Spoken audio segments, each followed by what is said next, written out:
sempat ini dong, sempat beberapa kali di pendidikan, kemudian keluar di Pasienkes, lalu keluar dari PNS ya, negeri. Enggak, memang waktu itu rumah sakit pemerintah, tapi belum ada pengangkatan PNS. Oh, belum pengangkatan. Lalu belum.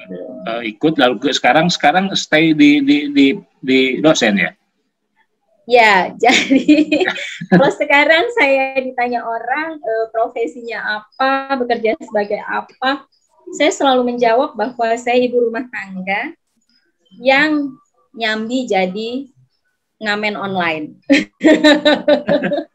Ya, tapi menarik nih, menarik Ibu Tri ini. Jadi begini, ketika awalnya tidak suka, sekarang menjadi suka, lalu upgrade ilmu, karena dulu kan sebetulnya kan belum kayak sekarang, persyaratan sekarang harus S1.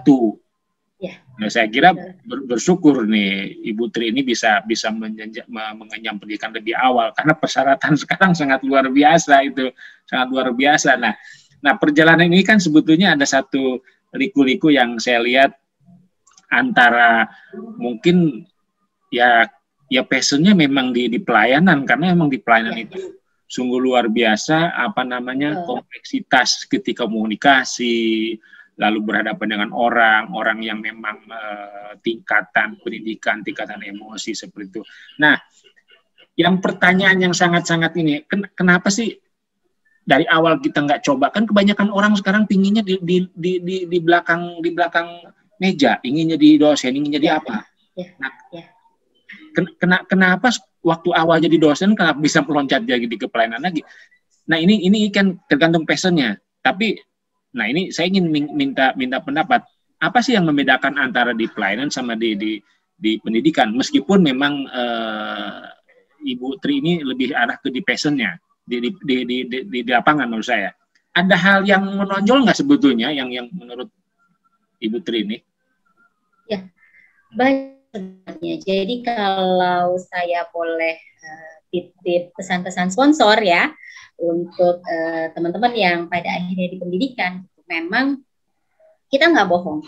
Pada saat kita menyampaikan kepada kepada peserta didik kita, kepada mahasiswa, bayangkan kalau kita harus mengajar, salah satu contoh, kita harus mengajar pemasangan polikateter, dan kita sendiri nggak pernah pasang.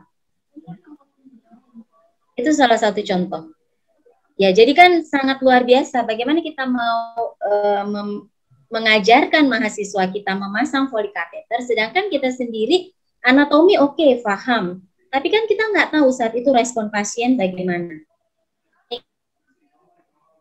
Pelayanan seperti apa, kita sudah berkecimpung, kita tahu bagaimana seorang pasien berespon. Nggak usah jauh-jauh deh, Kang.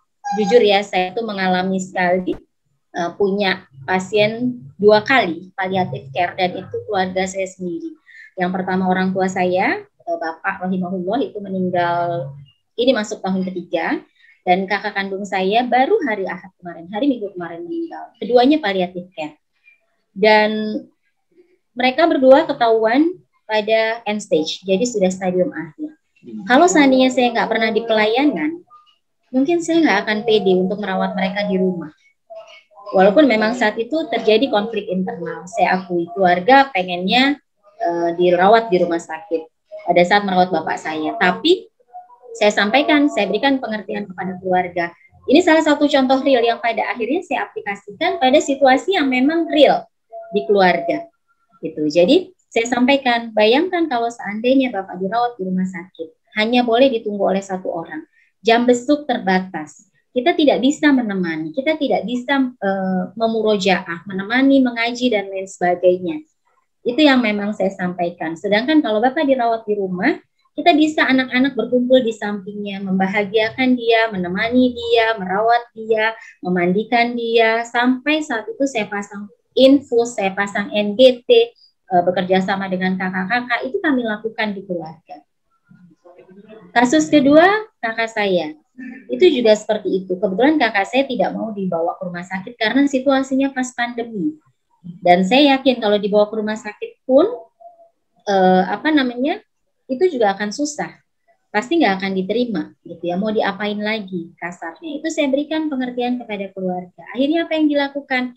Kami lakukan pemasangan infus, perawatan, hingga benar-benar perawatan menjelang ajal itu kami lakukan di rumah. Kebayang menginjak fasiankes sama sekali. Mungkin nggak itu akan kita apresiasi. Ini juga bagi teman-teman yang ada di pendidikan, yang memang mau menyampaikan sesuatu hal, mentransfer ilmunya ke pasien, kepada peserta, kepada mahasiswa, pastinya akan sangat sulit. Dan ini juga menjadi PR buat siapa? Buat organisasi profesi. Karena apa? Karena kita sudah meng-ACC praktek mandiri keperawatan.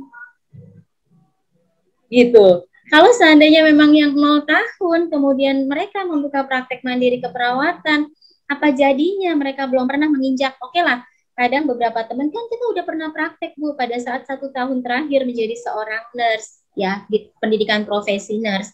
Betul, tetapi kan saat itu tanggung jawabnya berbeda. Tanggung jawabnya sebagai mahasiswa. Tapi kalau kita sudah pernah di pelayanan, kita akan tahu bagaimana menghimpun sebuah tim, bagaimana berkolaborasi dengan teman, kemudian bagaimana kita, ya seperti saya sama Kang Gegen gitu, sampai sekarang saya tetap menghargai Kang Gegen sebagai senior saya gitu. Saya tetap menghargai teman-teman yang membesarkan saya, yang bisa menjadikan saya seperti sekarang gitu. Itu saya rasakan betul. Jadi saya tidak pernah lupa di saat senior-senior saya itu memanggil saya, "Adik, ya kakak," saya lari-lari gitu ya. "Kakak, ini pasang infusnya." "Oh ya kak," gitu. Saya pasang infus. "Adik, iya kak," gitu. Kan zaman dulu ya, senioritas masih junioritas gitu. Tapi saya sangat menikmati gitu. Karena, oke, bahwa memang begini cara proses belajar itu ya memang tetap kita harus dari bawah. Gitu. Karena pada saat kita berada di atas, kita tahu, kalau saat saya di bawah, inilah yang dirasakan oleh teman-teman kita yang di bawah. Gitu. Bayangkan kalau kita langsung jumping gitu, langsung naik ke atas, ya udah, kita di atas aja terus, kita lupa tuh sama teman-teman kita yang di bawah, kita nggak pernah tahu apa perasaan mereka gitu. Itu sih yang saya rasakan, Kang. Ya, luar biasa. Ini sebetulnya menjadi inspirasi buat kita semua, karena memang generasi kita ini kan sudah lewat sebetulnya ya. Kalau kita lihat dari perkembangan, apalagi sekarang itu terang aja di samping pendidikan banyak bertaburan di mana-mana kayak jamur, kualitas juga kadang-kadang bisa masih dipertanyakan, dan tentu hasil lulusan pun belum tentu siap kerja kayak zaman dulu kan kita Tria. Jadi ini yang menjadi keprihatinan menurut saya. Nah, berarti sekarang sudah, ya kalau saya tanya sekarang, berarti sekarang sudah bisa menikmati dong dari mulai pengalaman, lalu pengalaman secara empirisnya bahwa ada loh seperti ini loh, Anda nggak mungkin loh melakukan sesuatu tanpa ada satu pengalaman di lapangan. Ini kan berarti sekarang sudah enjoy dong sekarang menjadi dosen. Gimana? Jujur saya sangat menikmati menjadi dosen, gitu. Karena tanpa saya kebetulan kan di pelayanan itu full benar-benar pegang pasien itu sampai 2011. Tapi 5 tahun terakhir itu saya di manajemen. Artinya memang dari 2007 sampai 2011 akhir Desember itu saya jarang berkecimpung dengan pasien. Tapi 2012 saya di pendidikan lagi sampai saat ini. Dan saya masih bisa mengajarkan mahasiswa maupun pada saat saya melakukan pemasangan NGT kepada kakak saya sendiri pun saya tetap melakukannya tanpa saya harus membuka buku lagi. Dan semuanya tetap saya lakukan by teori. Karena memang tetap kalau untuk prinsip-prinsip prosedural kita kan pasti akan balik ke teori ya Kang ya. Iya. Seperti itu. Iya. Baik.